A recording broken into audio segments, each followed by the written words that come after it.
Hey, what's going on, fellow money lovers? Today we're getting back into the lane of valuation videos, talking about a penny that a lot of people ask me about, and I'm sure that many, if not all of you, have seen in your pocket change at one point or another. We're talking about 3 steel Lincoln cents from 1943.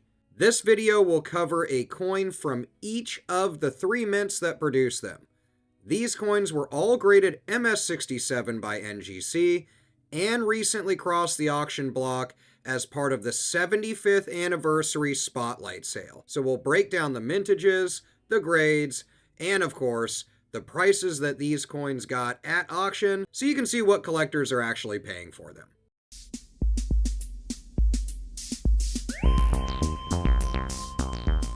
Let's start with the Philadelphia issue. Now, there was over 680 million of these minted out of Philadelphia for the 1943 Lincoln cent. As you know, 1943 is one of the most famous years in U.S. coinage history because of the change to steel cents. With copper being diverted to the war effort during World War II, the mint struck nearly 685 million of these bad boys out of zinc-coated steel through Philadelphia. Most of these coins can still be found in circulated grades, but examples that survived with pristine surfaces, like this MS67, are really rare. To put it in perspective, MS67 sits just one step below the condition census. That level of preservation puts it in the upper tier of available 1943 cents. So what did this thing sell for? It sold for $114 at auction on September 3rd. While that's not some sky-high number, it does show that registry set collectors and high-grade specialists are willing to pay a premium for condition and rarity. Next, we'll move to the Denver Mint with a coin that saw 217 million of them minted. This was significantly fewer than Philadelphia, of course, but still a very large mintage overall. Again, the story here is going to be condition, so if you're looking for coins like this, or you found one like this, you're going to want one that's in really, really good condition surface-wise. At MS67, this piece represents the very high end of what collectors typically find. When you're looking at coins struck on steel planchets, it's especially impressive because the zinc coating was prone to spotting, rust, and other surface issues. Despite those challenges, this coin sold for the same price as the Philadelphia example, $114. That tells us the market values the Denver and Philly pieces almost equally, with the main premium reserved for the truly top-tier grades of MS68s or examples with exceptional eye appeal. Now finally, let's look at many people's favorite mint, the San Francisco Mint, with a coin that had 191.5 million of them made.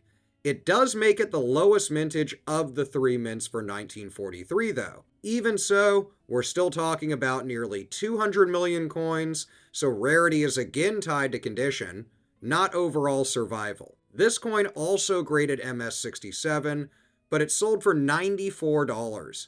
That's a touch lower than the other two, even though the mintage is smaller. It shows us that in the Steel Cent series, the S-Mint coins don't command as much of a premium unless they reach that elusive MS68 grade, where we see them go to the hundreds or even over the $1,000 mark. Still, this is a beautiful coin. It's a testament to how well some of these steel cents have held up despite the notorious challenges of zinc coating over the years. So what can we learn from these 3 results? All 3 coins, the 1943 P, D, and S, sold in the same auction this September, all graded MS67 by NGC. The Philadelphia and Denver pieces brought in $114 each, while the San Francisco example realized $94. So for collectors, the takeaway is that while steel cents are common in general, the real premiums show up in top grading condition. MS67 is strong, but it's those MS68 populations that you're going to see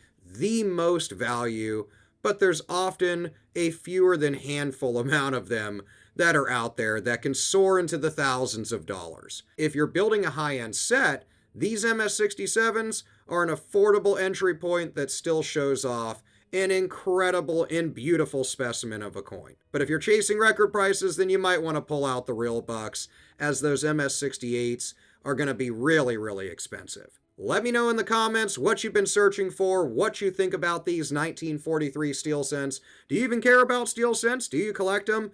Let me know in the comments. I love reading about all your finds. Hit subscribe if you enjoy collectibles and money like the rest of us. But I'll see you in the comments, and I'll see you in the next video. Peace out.